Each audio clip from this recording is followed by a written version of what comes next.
Hello everyone and welcome back. This will be the first of 2 episodes on implementing FIR filters on the STM32.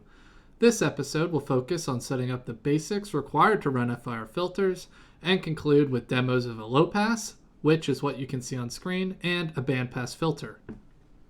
As a reminder, or if you're new to this series, I'm using the STM32G4 Nucleo and will be configuring the hardware and software for this tutorial within the STM32 Cube IDE. Now, before we jump right into implementing filters, we need to cover the required hardware configurations and software libraries to make it possible. First, we need to set up the ADC and DAC with DMA. Second, we need to set up a timer to trigger the ADC and DAC. This way we can have precise control over the sample rate, a requirement for any kind of filtering. And lastly, we need to add the CMSIS DSP Library to our project in the Cube IDE. This way we can get access to the FIR filter function and a few other math functions that will make our lives easier and the STM32 more efficient. Starting with DMA, DMA is used to automatically move data between hardware peripherals and memory without having to go through the processor. Thus, we will be using DMA to automatically write data from the ADC into memory and read data from the memory to the DAC. And, as we will see shortly, we will configure a timer to trigger each of these DMA write and read events. Quick note, if anyone is not familiar with DMA, I highly suggest watching video 5 of this series, where DMA was covered in significantly more detail. In addition to automatically writing and reading data from our hardware peripherals to memory, we will use the DMA callback functions to trigger our FIR filter to run. So, to give a brief recap from video 5, there are 2 callback functions, conversion half complete and conversion complete.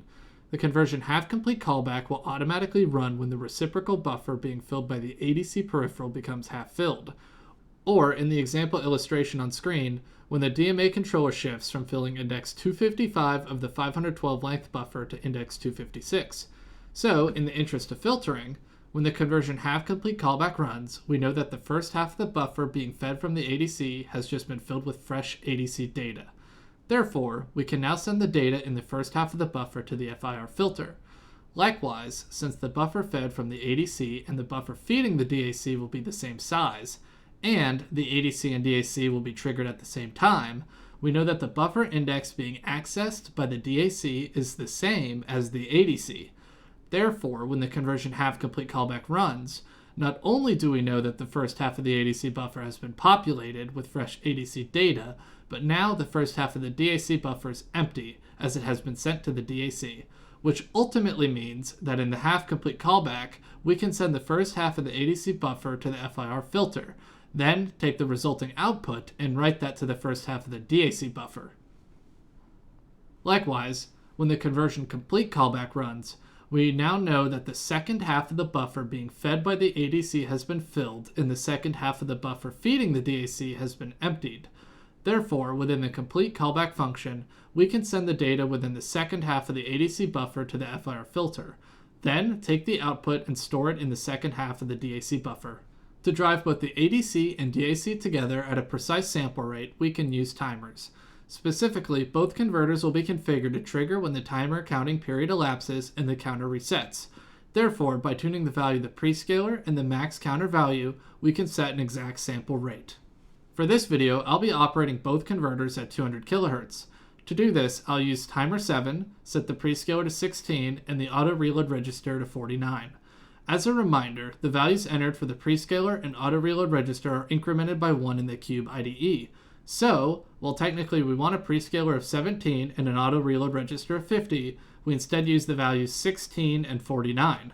For readability, I will leave the numbers as the difference between our desired value and 1. So now, our nice timing diagram looks like this. Just like the previous videos, I'll be using pin PC3 as the ADC input and pin PA4 as the DAC output. These pins correspond to ADC1 channel 9 and DAC1 channel 1 respectively.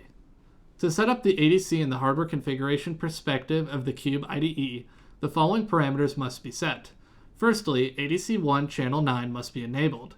Next, ADC1 must be added to DMA, with the mode set to circular and the memory data width set to word. Lastly, DMA continuous requests must be enabled and the external trigger conversion source set to the timer 7 trigger out event. Next, for the DAC. Just like the ADC, the DAC must first be enabled and set as connected to external pin PA4. Next, the DAC must be added to DMA, with the mode set to circular, and this time both the peripheral and memory data width must be set to word. I've forgotten to do this so many times, and that's why it's highlighted here in yellow. Lastly, the output buffer should be enabled, and the trigger set to timer 7 trigger out event. Finally, timer 7 must be configured. Again, to create the 200 kHz sample rate, the prescaler is set to 16 and the period set to 49. Lastly, to trigger the converters, the trigger event selection must be set to update event. Okay, now I'm going to start a new STM32 project within the Cube IDE and set up the hardware just as we have defined it.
With the hardware configured for the ADC, DAC, and timer 7, now let's turn our attention to the software requirements. Specifically, we need to add the CMSIS DSP library.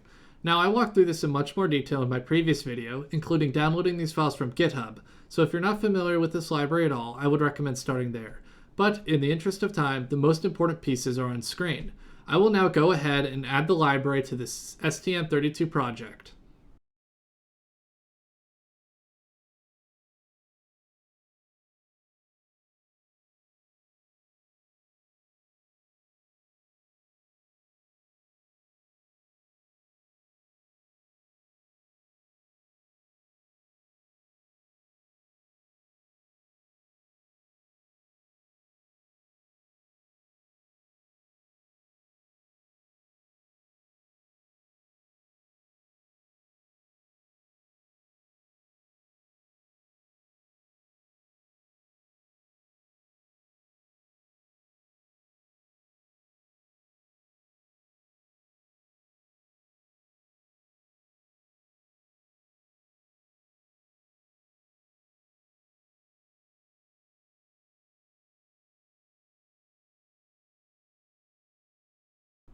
Okay, now that we have configured the ADC and DAC to run with DMA, timer 7 has been set to trigger the converters at 200 kHz, and the CMSIS DSP library has been added to the project, let's now turn our attention to the code required for filtering. Specifically, let's look at the FIR filtering functions within the CMSIS DSP library and how to use them. Within the CMSIS DSP library, there are many different versions of each function, with the only real difference being the data type. For this video, we will focus entirely on implementing the filters on 32-bit floating point numbers, so our function of interest will end in F32. Now, there are two functions required to implement FIR filters. First is the initialization function, which is where we set up a filter instance and set the parameters of the filter, and the second is the processing function, where we feed our raw data in and get filter data out. The initialization function only needs to be called once during startup. On the other hand, the processing function will be called for each block of data that we pass into the filter. So, starting with the initialization function, there are 5 required inputs. First is an FIR filter instance. This is a pointer to a structure which stores the configuration data for the filter. Second is the number of filter taps, or the length of the filter. Third is a pointer to the start of the coefficient vector. This is the vector which contains the filter taps. Fourth is a pointer to the state vector. The state vector holds the output data from previous filter inputs. This way we don't need to append the end of old blocks of data to the start of each new block. And the fifth and final input is the block size, or the size of the array being fed into the filter. The processing function requires 4 inputs. First is a pointer to the FIR filter instance, which, as we just saw, contains the actual filter coefficients and state data. Second is a pointer to the block of data that we were passing into the filter, so this will be the data that is streamed in from the ADC. Third is a pointer to the location where the output data from the filter will be stored, so this will be the buffer feeding the DAC. And lastly, we must pass in the size of the data that we are processing. So, since data is moved during callback functions, this will be equal to half of the length of the ADC and DAC buffers. Now, let's look at the code required for this first example. Note, I have omitted all the automatically generated code from the Cube IDE. Everything on screen is the code that we must add to the main.c file. Additionally, I have included the comments detailing where in the main.c file each of this code should be placed. Starting from the top, first we have our include command necessary to use the CMSIS DSP library. Next, we have the definitions for the length of the ADC and the DAC buffer, n, and the number of filter coefficients, num taps. Next, the ADC and DAC buffers are defined as 32-bit unsigned integers with length n. These are the buffers that will automatically be read and written to by the DMA controller. Since we are using 32-bit floating point FIR filters, and since the ADC and DAC buffers store data as integers, we need to cast the integers to floats before we send them to the filters, and vice versa. The casted data will be stored in these filter in and out vectors. Next, the filter instance filter1 is defined, as well as the state vector and the coefficient vector. Note, I have not included the filter coefficients here. I will circle back around to that in a minute. Next, we have the code to start the hardware, specifically first starting the ADC and DAC with DMA, next starting timer 7, and then finally running the filter initialization function to initialize the filter1 instance. Finally, we have the callback functions. In the first callback, the conversion half complete callback, which, as a reminder, runs when the ADC buffer is halfway filled, we have a for loop which casts the first half of the ADC buffer as a 32-bit float and stores it in the first half of the filter in buffer. Then we have the FIR filter processing function, which reads in the first half of the filter in buffer, runs it through the filter, and then stores it in the first half of the filter out buffer. And finally, we have the second for loop, which casts the first half of the filter out buffer back to a 32-bit unsigned integer, and then stores them in the DAC buffer, where the data will eventually be sent to the DAC. Likewise, the conversion complete callback is the same as its half complete counterpart, but now all of the arrays are operating from half n to n. Now, I will go ahead and add all of this code to the main.c file.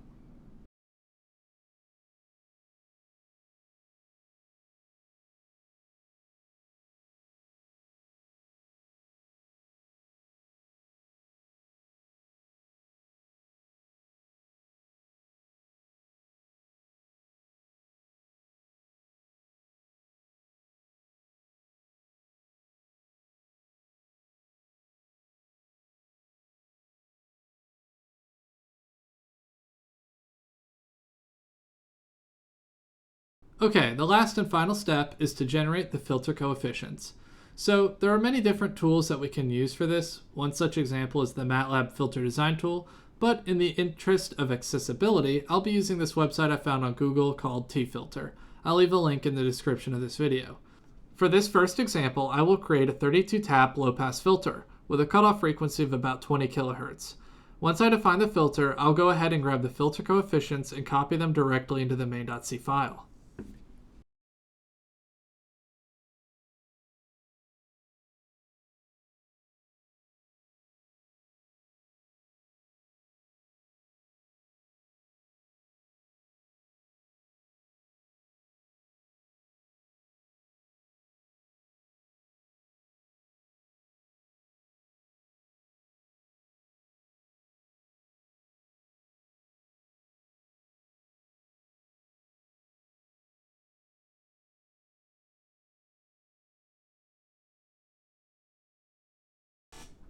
Now, with the filter all set up, we are ready for testing.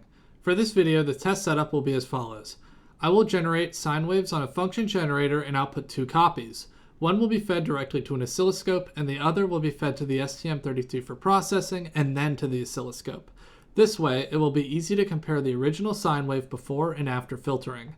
The sine wave will have a 1.5 volt DC offset and will be 2 volts peak to peak, so it will run from 0.5 volts to 2.5 volts, safely within the 0 to 3.3 volt ADC voltage range. Now I will program the STM32, set up the test equipment, and we can have a look at the result.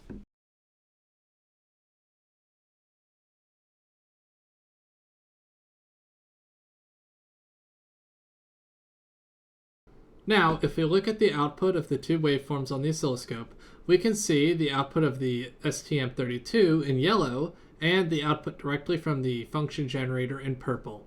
Now, if I go and I adjust the frequency of the function generator, we can actually see the yellow waveform start to roll off as we increase in frequency and up to the cutoff of the low-pass filter.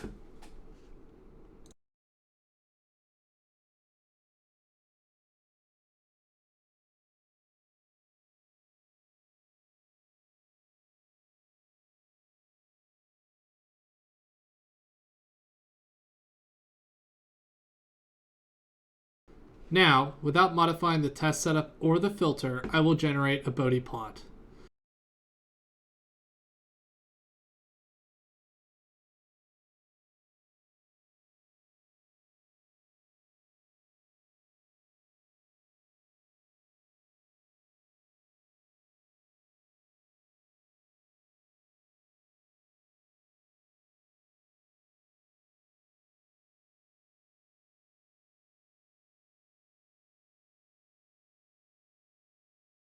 As we can see, the frequency response of the low-pass filter running on the STM32 is an almost perfect match to the low-pass filter we designed within the tool. The only noticeable difference is the slight sync function roll-off present as we approach the end of the first Nyquist zone. Now that we've successfully implemented a low-pass, let's try a bandpass filter. Again, using the T-Filter online tool, I will generate another 32-tap filter, but this time with a passband between 20 to 30 kHz.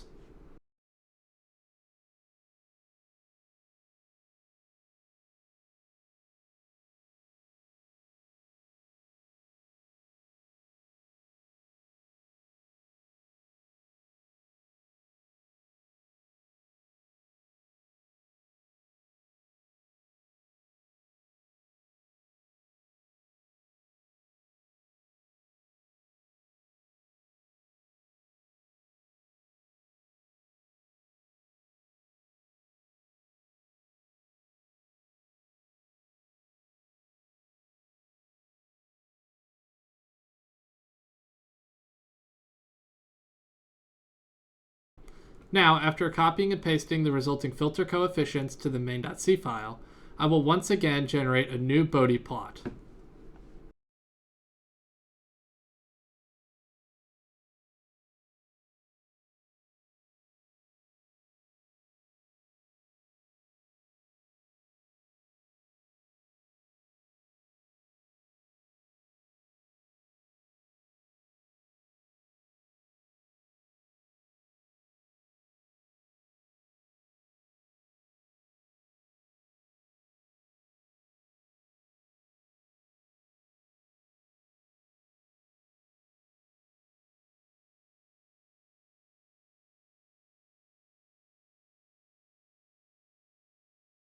Now, the Bode plot shows that we are roughly matching that designed bandpass filter. However, the passband of the filter has been attenuated by a little more than 3 dB. So what is going on here? Well, if we look at the time domain waveform, the problem becomes very apparent. Since we are using a bandpass filter, we are filtering out the DC component of the input signal.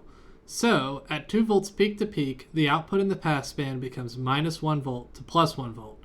However, since the output voltage range is limited to 0 to 3.3 volts, the negative component of the output signal is being removed, which is completely changing the shape of the output waveform. This behavior will result from any filter that removes the DC component, so high-pass filter designers be warned. Fortunately, there is an easy fix to this problem. We just need to add the DC offset back to the signal after filtering. In particular, we need to add 1.5 volts to each sample. Doing the conversion, we can see that a 1.5 volt signal is roughly equivalent to an integer value of 1861. Therefore, to apply the DC offset, we must add a value of 1861 to each number within the DAC buffer. So now, let's take a look at the code changes required to get the bandpass filter to work correctly. First, I've defined a DC offset variable and assigned it a value of 1861. Then, in the same for loops being used to cast the floating point filter outputs to integers, I placed the code to add the DC offset to each of the filter out indices. Now, I'll update the main.c file with these changes and regenerate the code.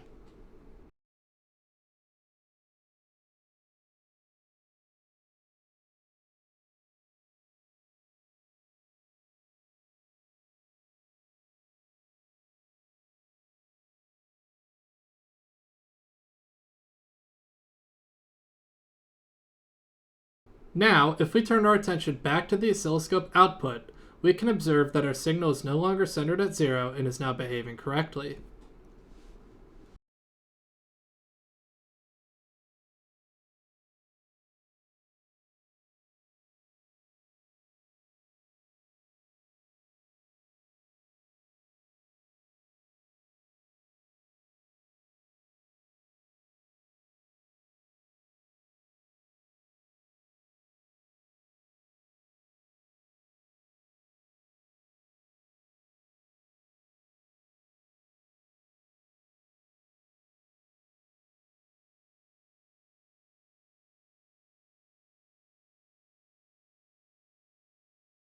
After regenerating the Bode plot, we can now observe the same pretty curve that we created using the filter design tool.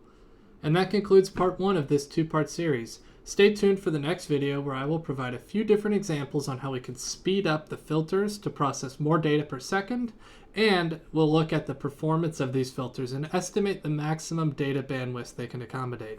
Thank you.